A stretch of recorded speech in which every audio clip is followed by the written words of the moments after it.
Sharp. How do you come across him? Is this somebody that you saw and you thought he was talented? Did you know right away? What is the growth for him? Sharp. So there's a podcast called Software Underbelly. Well, not a podcast. He just does these interviews. Mark Stills. What's his name? Stills or something? Mark. Fuck. I forget. Latia. Yeah. He's got some great interviews too. Yeah. And he has a studio in downtown LA, and he just does interviews with a lot of, street people, prostitutes, escorts, drug addicts, pimps, drug addicts. Yeah. And Sharp is someone who went on there. He allegedly was a pimp earlier in his life. And he's a huge deal in that scene too, because he's won like Player of the Year, or Pimp of the Year, or whatever at these big conventions that they do and stuff. Which, I'll be honest, I'm kind of in the dark about how you get to be viewed as #1 in that. What's the data? Yeah, and what the speech? Magic Don Juan, it was like kind of like the king of that shit for a long time, and is still like an icon in that game. But I saw him on Software Underbelly. Somebody reached out and said, "Would you be down to have Sharp on?" I had him on. It does like 2 million views right away, and I just was like, "Oh, I should."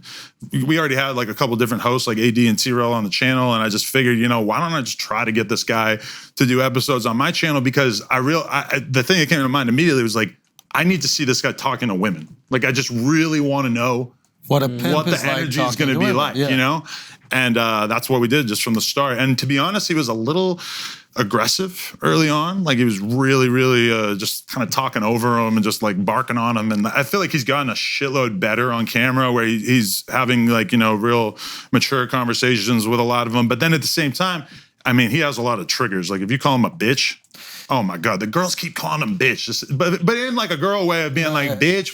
And oh my God, he just gets so fucking pissed. But yeah, I mean, he's definitely one of the biggest things that we got going on the channel. It's just been insane seeing the way that people gravitate him so much. And I've been in Vegas with him and seeing the way it is on the street, where there are a shitload of Sharp wannabes who are on various degrees of the spectrum. Some of them almost have like his look. Some of them just kind of are trying to talk like him and trying to talk to girls all reckless on the street and shit. But I mean, we couldn't go anywhere without him getting stopped left and right to take photos. It was fucking insane. Wow. Yeah. And then what's happening in his life? Like, has he made this transition to legit business, and how is that changing him? I mean, he's a very mysterious guy. We really, like, I FaceTime him sometimes, and he'll be the middle of the night, and he's just like with his daughter. He's just like fucking apparently got a kind of normal life that I don't even really like ask that much about. But he definitely keeps an aura of mystery. But yeah, he's definitely on the up and up as far as the illegal side of things, I believe, at this point. Yeah, he's just really interesting character. You guys should check him out. You guys have these great guys. I love doing I would love to get him out here to talk to you. Yeah, let's amazing. Do it. Oh my God. No, I'd love to have a conversation. I'm just curious about like that life. But also Duno, AD, T-Rail, like all those guys are just fucking you guys got something really cool going on. Are you onto Flacco yet? No. Oh my God. Send me something. I'm sure YouTube will recommend him soon enough. He's a portly guy from North Dakota. Well, he's actually from Liberia, which is just the gnarliest part of Africa, apparently, because that's where General Butt Naked is from. Nice. Do you remember him from the Vice documentary? Yeah. Oh my God. He's like a comedian. That guy is the fucking pastor at the church that this kid Flacco grew up going to. For real? I guess, yeah. But then he moved to North Dakota when he was young, and then we've got him on the channel, and I've never met anyone who is less afraid of having a controversial opinion in my fucking life. He's off the chain with it. Oh, he's just like, what are some of his hot takes? Well, like people getting thrown in prison, like rappers and stuff, and he'll just be like, "Hey, lock him up!" Like he's fully like wishing prison upon them based on the accusation. So we're trying to like coach him into it. Like, these are just accusations. He hasn't even gone to trial yet. You can't be wishing prison upon people. And that's crazy. Yeah, and he knew General Butt Naked. He apparently, I think if NoJumper doesn't work out, he might end up in General Butt Naked's army. You got to get him. You got to get General Butt Naked. Oh my God. Was that not the most Can I go to Liberia? Have you not seen this guy? He's an unbelievable, he's like a stand-up comedian. They did a doc on him where like they interview him like in Africa, like doing comedy, right? Like this is the guy we're talking about. Yeah, and he would talk about how he would eat a baby before battle. Yeah. He would just consume a baby. Yeah. Which was kind of troubling. An insane human being. Liberia is what?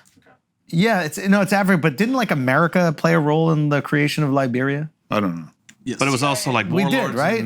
Yeah, I'm not sure. Conflict happened? Yeah. Yeah, I have no idea. You have all these guys under the NoJumper banner. You ever get afraid if they say something that it can affect the company? Well, we don't really make that big a percentage of our money from like advertisers or anything. So even if somebody were to try to kind of get us canceled, I don't know how much it would really do. But yeah, there's definitely been times like AD when he first came in, like we were doing the news and we were talking about 6ix9ine snitching, and he just looks right at the camera and he's like, well, if it was me, if I couldn't get to him, I would kill his mom. Whoa. And I'm just like, okay, that's gonna fall into the category of things we can't say on this podcast. You gotta be a dad about it. There are things that, you know, when you're dealing with people, he didn't know, and now he knows, and now he's much more professional about saying stuff like that. So there's a lot of learning blocks over time. Yeah, I caught that AD China Mac beef to friendship. I thought that was really cool. Yeah, right. Yeah, it was cool. They had a little squabble or something like that, and then because we had China Mac on the pod, oh wow, back on Brilliant Idiots. Oh right. Yeah, and this was like years ago. But I thought it was cool. They like worked it out as dudes. It didn't get violent besides, you know, the hands. And then they're like doing content together, doing the cooking shit. It seems odd to me that they were beefing over food vlogs in the first place, but This is your fault. I mean, I had a lot of people putting it on me. I mean, I guess China Mac is just kind of protective of his food vlogging content. But yeah, I mean, it was overall pretty good because yeah, AD's been doing these food vlogs that are just going crazy. They just did one at Blueface's soul food restaurant and shit. Right. Yeah, the shit's going crazy. Yeah. Yeah.